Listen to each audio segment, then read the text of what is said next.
إن الحمد لله نحمده ونستعينه ونستغفره ونعوذ بالله من شرور أنفسنا ومن سيئات أعمالنا من يهده الله فلا مضل له ومن يضلله فلا هادي له وأشهد أن لا إله إلا الله وحده لا شريك له وأشهد أن نبينا محمد عبد الله ورسوله صلى الله وسلم وبارك عليه وعلى آله وصحبه أجمعين يا أيها الذين آمنوا اتقوا الله حق تقاته ولا تموتن إلا وأنتم مسلمون أما بعد فإن أصدق الحديث كلام الله وخير الهدي هدي محمد صلى الله عليه وسلم وشر الأمور محدثاتها وكل محدثة بدعة وكل بدعة ضلالة وكل ضلالة في النار فقد قال الله سبحانه وتعالى في كلامه المجيد بعد أعوذ بالله من الشيطان الرجيم قد جاءكم بصائر من ربكم قد جاءكم بصائر من ربكم فمن أبصر فلنفسه ومن عمي فعليها وما أنا عليكم بحفيظ وقال الله تعالى في موضع آخر إنا أنزلنا عليك الكتاب للناس بالحق فمن اهتدى فلنفسه ومن ضل فإنما يضل عليها وما أنت عليهم بوكيل وعن أبي ذر قال لي رسول الله صلى الله عليه وسلم اتق الله حيثما كنت واتبع السيئة الحسنات تمحوها وخالق الناس بخلق حسن رواه الترمذي في كتاب البر والصلة وقال هذا حديث حسن صحيح প্রশংসা মাত্র আল্লাহ সুবহানাহু ওয়া তাআলা যিনি বিশ্ব জগতের একমাত্র মালিক যিনি আমাদেরকে সৃষ্টি করেছেন তার বান্দা রূপে এবং আমাদেরকে তিনি তার সম্পর্কে বিস্তারিত জানিয়েছেন এবং এই পৃথিবীতে তিনি আমাদের এই বন্দিগিকে কেন্দ্র করে আমাদের জন্য মর্যাদার কারণ রেখেছেন এবং এর একটি জাযা রেখেছেন যার বদলা তিনি আমাদেরকে দুনিয়াতে এবং পরকালে জান্নাতের মাধ্যমে দান করবেন যে আল্লাহ সুবহানাহু ওয়া তাআলা আমাদেরকে সৃষ্টি করেছেন আমাদেরকে রিজিক দিয়ে যাচ্ছেন আমাদেরকে মুসলিম করেছেন আমাদেরকে হেদায়েত দিয়েছেন আমাদেরকে সুস্থ রেখেছেন এবং তার পক্ষ থেকে অগণিত নিয়ামতের মাঝে আমাদেরকে বাঁচিয়ে রেখেছেন আমরা সেই সত্তার প্রশংসা করি আমরা বলি আলহামদুলিল্লাহ সালাতু ওয়া সালাম প্রিয় নবী মুহাম্মদুর রাসূলুল্লাহ সাল্লাল্লাহু আলাইহি ওয়াসাল্লামের প্রতি যার মাধ্যমে আমরা এই দিন পেয়েছি যার মাধ্যমে আল্লাহ আমাদেরকে বিগত সমস্ত উম্মাহ থেকে মর্যাদাবান করেছেন যার মাধ্যমে আল্লাহ সুবহানাহু ওয়া তাআলা আমাদেরকে অনেক পাপীদেরকে জাহান্নাম থেকে মুক্ত করবেন যার মাধ্যমে আমরা জান্নাতের অর্ধেকটা জান্নাতের মালিক হব আমরা সেই রাসূলের প্রতি সালাত এবং সালাম পাঠ করি আমরা বলি আল্লাহুম্মা সাল্লি ওয়া সাল্লিম ওয়া বারিক আলা নবিয়িকা মুহাম্মদ এই আপনি পিচ্ছেগুলোর সামনে প্রত্যেকটাকে উঠান প্রত্যেকটাকে এই গ্রুপটা দুটোটাকে আমার সামনে নিয়ে আসেন এদিকে আসেন এদিকে আসেন এদিকে সবগুলো দিকে এদিকে আসেন পেছনে না, পেছনে না, সামনে নিয়ে আসেন, সামনে সামনে। এই আপনাদের প্রত্যেকের মাঝে করে একজনকে বসান। আসো দিকে, সামনে দিকে। তুমি বসো এখানে, বসো বসো এখানে। হ্যাঁ, আর দিকে এই দুটো দিকে পাঠান। না না, তুমি দিকে। প্রত্যেকটাকে মাঝে মাঝে বসান, মাঝখানে বসেন, মাঝখানে। কারণ তোমাদেরকে সামনে কেন বসানো হয়েছে জানো? কারণ এই মাহফিলটা মূলত তোমাদের জন্য। বুড়া মানুষ দিয়ে কোনো কাজ হবে না, তোমাদেরকে দিন শিখতে হবে, বুঝতে হবে, বুঝছো? কারণ তোমরা শিখবা, তোমরা শেখার পর তোমাদেরকে দিয়ে আল্লাহ সুবহানাহু ওয়া তাআলা ইসলাম প্রতিষ্ঠিত করবে। অতএব তোমরা যদি না শিখো তাহলে তোমরা বাধা দিবা কিভাবে? এজন্য কথা বলবা না। আজকে 1 ঘন্টা তোমরা শুধু কথা শুনবা। কারণ আমি আজকে লিখে নিয়ে আসছি যে যুবকদেরকে কোন বিষয়গুলো বুঝাতে হবে, রাসূল সাল্লাল্লাহু আলাইহি ওয়াসাল্লাম কাদেরকে বুঝাইতেন সেটা আমি তোমাদেরকে দেখাবো। এই জন্য তোমরা যে মাহফিলে এসে কথা বলো, এতে তোমাদের নেকি কমে যাবে এবং মানুষরা তোমাদেরকে অভদ্র বলবে, আর শয়তান তোমাদেরকে ওই শয়তানের পথেই চালিত করবে। এই জন্য মাহফিল যেখানে হবে, জুমার খুতবা, এগুলোকে গুরুত্বের সাথে নিতে হবে। কারণ এই সময় কথা বললে কিন্তু অন্যায়। বিশেষ করে জুমার খুতবা চলাকালে কেউ যদি কাউকে বলে যে চুপ থাকো, তাহলে তার মর্যাদা সে হারিয়ে ফেলে। এই জন্য কথা বলবো না 1 ঘন্টা অন্তত, ঠিক আছে? কথা বলবো। কারণ আজকে আমাকে বিষয় দেওয়া হয়েছে যুবকদের জন্য কিছু নসিহা বা উপদেশ, যাতে করে তারা সঠিক দিক নির্দেশনা পায়। তা আমি আপনাদেরকে ওই জিনিসগুলাই বলার চেষ্টা করব। আর আমি প্রথমে বলে নেই, যুবক বলতে আমাদেরকে বোঝায় না, যুবক বলতে মূলত এদেরকেই বোঝায়, যাদেরকে আমাদের সমাজে আমরা বাচ্চা পোলাপান মনে করি, যাদের মনে করি এদের কোনো হিতাহিত জ্ঞান নাই, এরা অবুঝ শিশু। মূলত কোরআন হাদিস চর্চা করলে দেখতে পাবেন সব থেকে বেশি এরাই রাসূল ইসলামের কথাকে মেনে নিত। যে নামগুলো আপনি শুনবেন, আনাস রাদিয়াল্লাহু তাআলা আনহু, আবু হুরায়রা, ইবনে আব্বাস, ইবনে ওমর, জুবায়ের, আব্দুল্লাহ, ওসামা, যায়েদ, এদের বয়স সব 20-এর নিচে ছিল। আব্দুল ইবনে আব্বাস যিনি মুফাসসিরে কোরআন, রাসূলুল্লাহ সাল্লাল্লাহু আলাইহি ওয়াসাল্লাম তাকে মাত্র 7 কি 8 বছরের বাচ্চা রেখে গেছেন, অথচ যিনি হলেন মুফাসসিরে কোরআন। এটা কি ব্যাপারটা কিন্তু সাধারণ বিষয় না। আবু জেহেলকে হত্যা করেছে ওদের বয়সেরই, যদিও আরবরা এই বয়সের পোলাপান একটু উঁচা লম্বা হয়, কিন্তু এই বয়সের পোলাপান, 10-এরও কম বয়সের পোলাপান 2 জন আবু জেহেলকে হত্যা করেছে। এই জন্য বিষয়টা খুব হালকা না, নিভা না, কারণ তোমাদের দ্বারা অনেক কিছু সম্ভব। রাসূলুল্লাহ সাল্লাল্লাহু আলাইহি ওয়াসাল্লাম এই আব্দুল ইবনে আব্বাসের কাঁধে হাত দিয়ে সবচেয়ে গুরুত্বপূর্ণ শিক্ষা দিয়েছেন, যে হাদিসটা আজকে আসবে। তখন তার বয়স মাত্র 5 থেকে 6।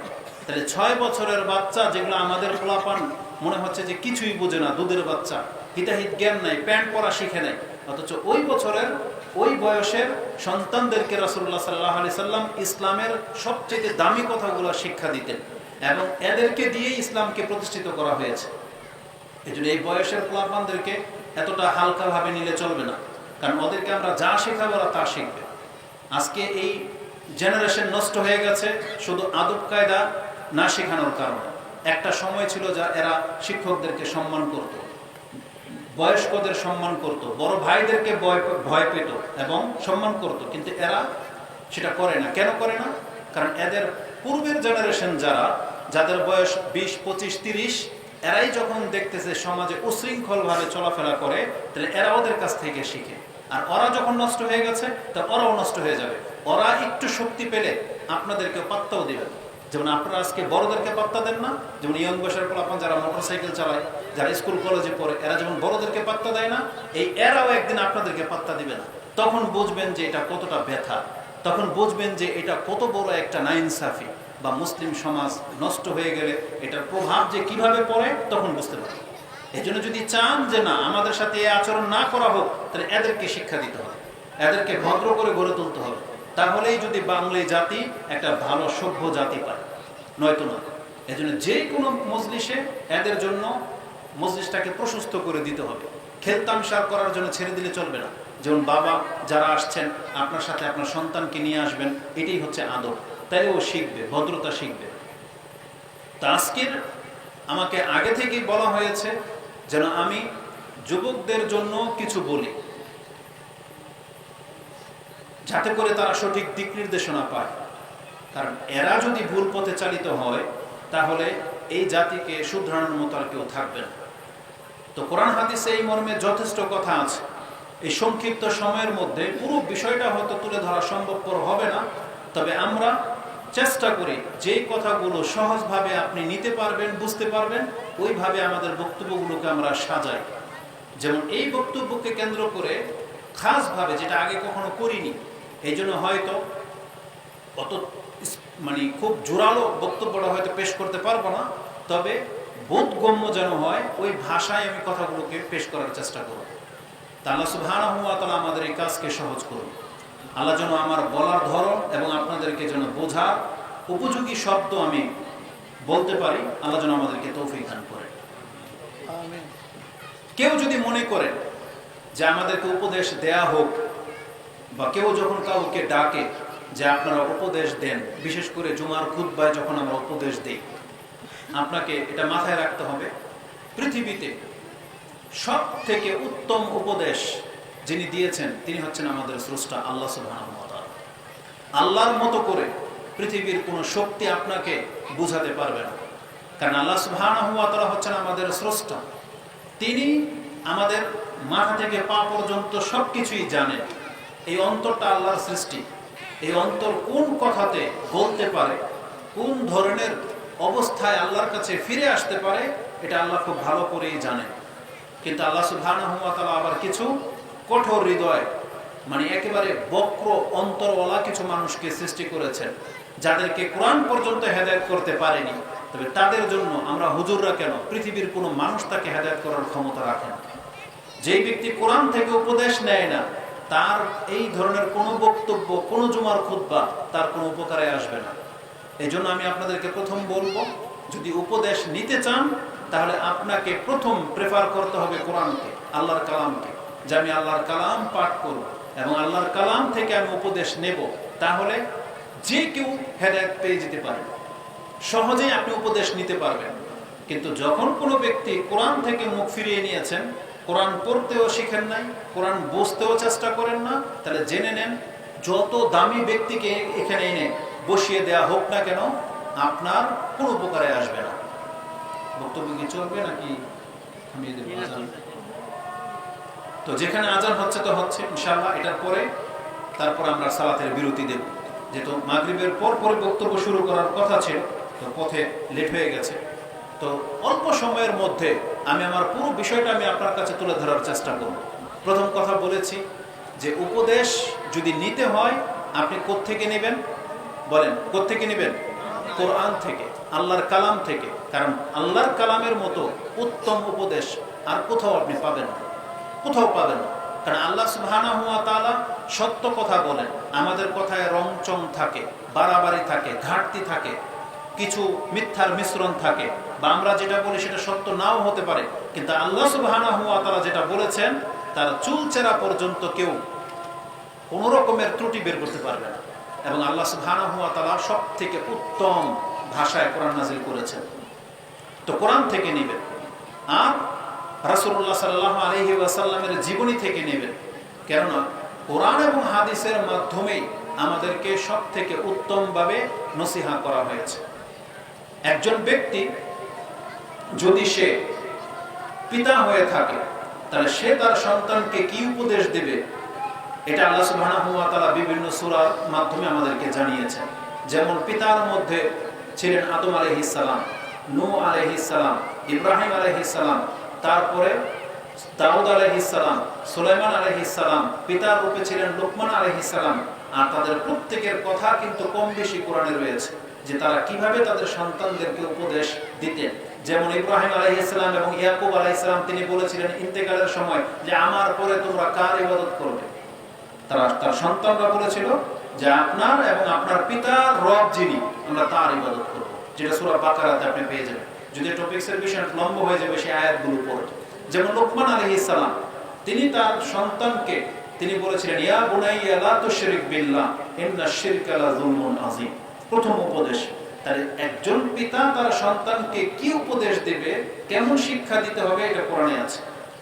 ব্যক্তি যখন একজন শিক্ষক, তাহলে একজন শিক্ষক তার ছাত্রকে কিভাবে গাইড করবে, ট্রেন করবে, মানে শিক্ষা দেবে, এটার দৃষ্টান্ত আল্লাহ সুবহানাহু ওয়া তাআলা কোরআন এবং হাদিসে রেখে দিয়েছেন। আর সব থেকে উত্তম শিক্ষক হচ্ছেন আমাদের নবী মুহাম্মদ রাসূলুল্লাহ সাল্লাল্লাহু আলাইহি ওয়াসাল্লাম, যার শিক্ষার মাধ্যমে 1 লাখেরও অধিক সাহাবী তারা তাদের চরিত্রটাকে সুন্দর করে ফেলেছে। এত বক্র জাতি, এত উশৃঙ্খল জাতি, তারা লুটতরাজ করত, হত্যা করত, পুতুল পূজার মতো জঘন্য পাপে তারা লিপ্ত ছিল। কিন্তু মুহাম্মদ রাসূলুল্লাহ সাল্লাল্লাহু আলাইহি ওয়াসাল্লামের মাধ্যমে তারা নিজের সন্তানদেরকে জীবন্ত পুঁতে ফেলত। এমন একটা জাতি, সেই জাতিকে রাসূলুল্লাহ সাল্লাল্লাহু আলাইহি ওয়াসাল্লাম এমন ভাবে শিক্ষা দিয়েছেন যে তাদের সেই অপরাধগুলো স্মরণ হলে তারা শুধু কাঁদতেন। এবং এত উত্তম আখলাক তারা দেখিয়েছেন যে তাদের বরকতে, তাদের কারণে আজকে আমাদের নসল পর্যন্ত আমরা মুসলিম হয়ে থেকে বেঁচে আছি। তারা যদি না থাকতেন তাহলে হয়তো আমরা মুসলমান থাকতাম না, অনেক আগেই হয়তো আমরা হালাক হয়ে যেতাম। তাহলে সাহাবায়ে কেরামদের দিক নির্দেশনার মাধ্যমে আমরা ইসলামের উপরে টিকে আছি। একজন শিক্ষক কিভাবে শিক্ষা দেবেন সেটা রাসূল সাল্লাল্লাহু আলাইহি ওয়াসাল্লাম থেকে জেনে নিন। একজন ব্যক্তি যখন যুবক, তাহলে এই যুবক তার কি দায় দায়িত্ব আছে এটা আল্লাহ সুবহানাহু ওয়া তাআলা আমাদেরকে জানিয়েছেন।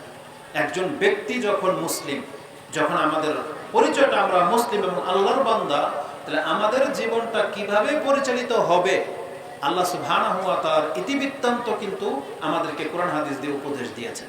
এজন্য বলি, আল্লাহ সুবহানাহু ওয়া তাআলার উপদেশ নিতে চাইলে কোরআনের বিকল্প কোনো কিতাব নেই, রাসূল সাল্লাল্লাহু আলাইহি ওয়াসাল্লামের সিরাত এর বিকল্প কোনো কিছু নাই। আমাদেরকে এখান থেকে শিখতে হবে। তাই আল্লাহ সুবহানাহু ওয়া তাআলা এই কোরআনের যতগুলো নাম বলেছেন, যেমন কোরআন হলো নূর, কোরআন হলো বুরহান, কোরআন হলো মিজান, কোরআন হলো আপনার ফুরকান, এইভাবে কোরআনের অনেকগুলো নাম আছে। কোরআন হচ্ছে শিফা, তেমনি কোরআনের একটা নাম হচ্ছে কোরআন হচ্ছে আয-যিকর, কোরআন হচ্ছে উপদেশ। আর আল্লাহ সুবহানাহু ওয়া তাআলা উপদেশ নেয়ার ক্ষেত্রে এই কোরআনকে সবচেয়ে বেশি উপযোগী কিতাব বলে ঘোষণা করেছেন। বরং আল্লাহ সুবহানাহু ওয়া তাআলা এই জন্যই কোরআন নাযিল করেছেন, যতগুলো মুখ্য উদ্দেশ্য তার একটা হলো উপদেশ নেয়া, যে আমি কোরআন থেকে উপদেশ নেব, এই জন্যই কোরআন নাযিল করা হয়েছে। আর এর জন্য আল্লাহ সুবহানাহু ওয়া তাআলা কোরআনকে সহজ ভাষায় নাযিল করেছেন। যেমন আমরা একটু চেষ্টা করে অনারব হয়ে যখন কোরআন বুঝতে পারি, আপনি যখন আর একটু বেশি চেষ্টা করবেন তাহলে আপনি আরো ভালো করে কোরআন বুঝতে পারবেন। আল্লাহ সুবহানাহু ওয়া তাআলা সূরা কামারের মধ্যে কয়েকবার কথাটা রিপিট করেছেন। আল্লাহ বলছেন যে ওয়ালাকাদ ইয়াসসারনাল কুরআনা লিযিকর ফাহাল মিন মুদ্দাকির, আমি এই কোরআনকে উপদেশ নেয়ার জন্য খুব সহজ করে দিয়েছি, আছো তোমাদের মধ্যে কেউ উপদেশ নেওয়ার মতো? ওয়ালাকাদ ইয়াসসারনাল কুরআনা লিযিকর।